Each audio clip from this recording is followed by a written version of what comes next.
सुन लीजिए। आप लोग हर वीडियो में देखते कि एक कुत्ता घूमता है।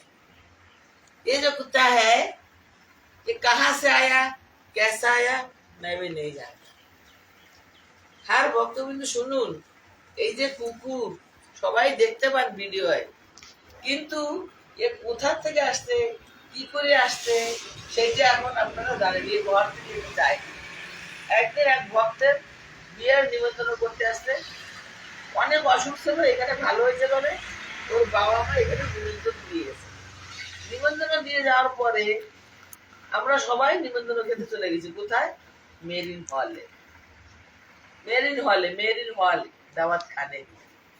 तो जाते समय बोल के गया कि बाबा आपका मंदिर आप संभाल लेना, हम जाता, कितना बकरी घुसेगा, कुत्ता घुसेगा, आप संभाल लेना।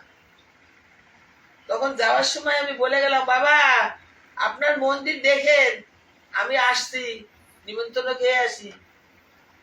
तब आके दिखता ये दरवाजे में बैठा है, हम डर से घुस नहीं सकता।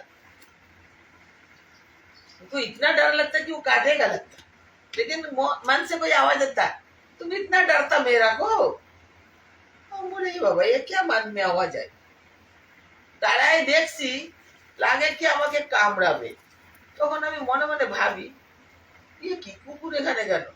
মন থেকে যেন আওয়াজ আসছে, তুই ভয় পাস না, আমার এদিকে তো ভয় কেন পাচ্ছিস, আমার তো দেখতে হয়ে গেলে তুই।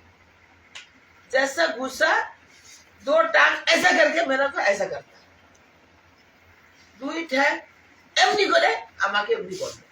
আমি তাজ্জব হয়ে গেল, এ কি অবস্থা।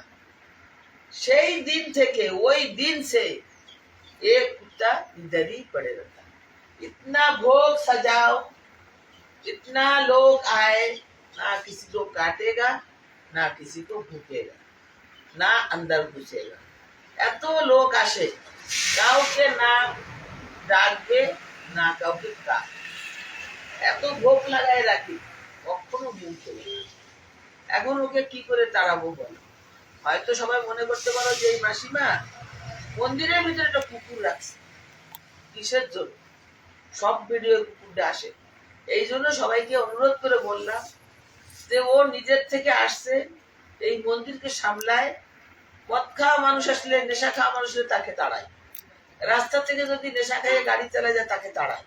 কিন্তু বিপদে লোক আসলে দরজা দেয়া থাকলে দরজায় থম থম করে মারে আর আমাকে দিতে পারে।